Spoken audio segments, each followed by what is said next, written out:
I'm going to show you how to write a basic formula to demonstrate a couple of important concepts. First, to help us keep everything straight, let's click this plus sign to add a new worksheet.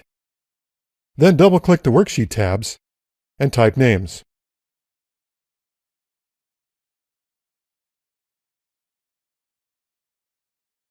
Now we can add the data. The formula we're going to write will go in this column and use the amounts in these two columns and a percentage amount. We could format the data as a table, but let's leave it as is for this demonstration. The first thing we need is a cell to hold the percentage amount. Pick a cell outside the data and type 0.1. Then come up here to the number group and click the % button to format the cell as a percentage. When we're finished, we'll be able to change this number if we want to calculate a different cost buffer amount with our formula. Now we can enter the formula.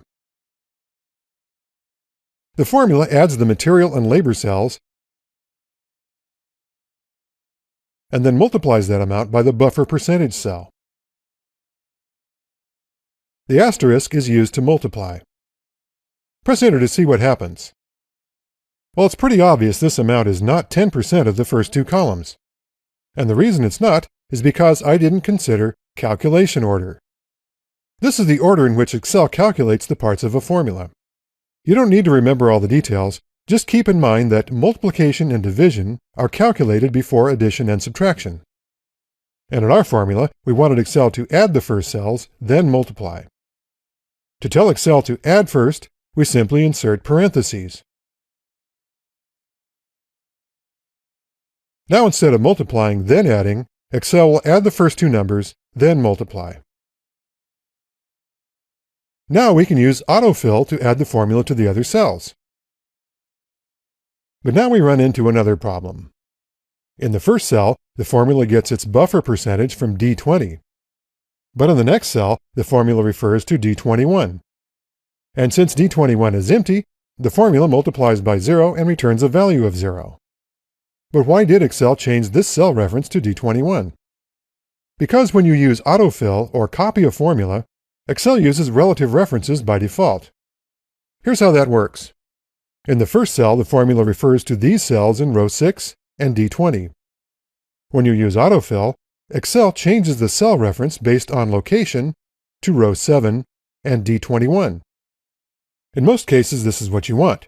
But in this case, we want the formulas to always use the value in this particular cell. To make that happen, we need to change the cell reference to an absolute reference. In the formula, click D20, and then type $signs in front of the D and the 20. The $signs tell Excel that the formula must always refer to the cell in column D in the 20th row. Press Enter. Now when you autofill the cell,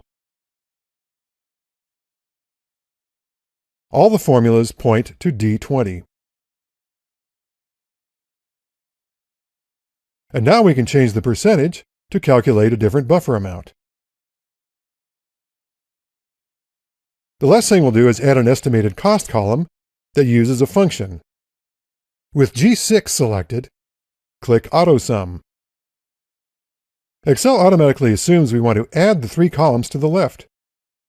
So press Enter, and then autofill the formula to the other cells.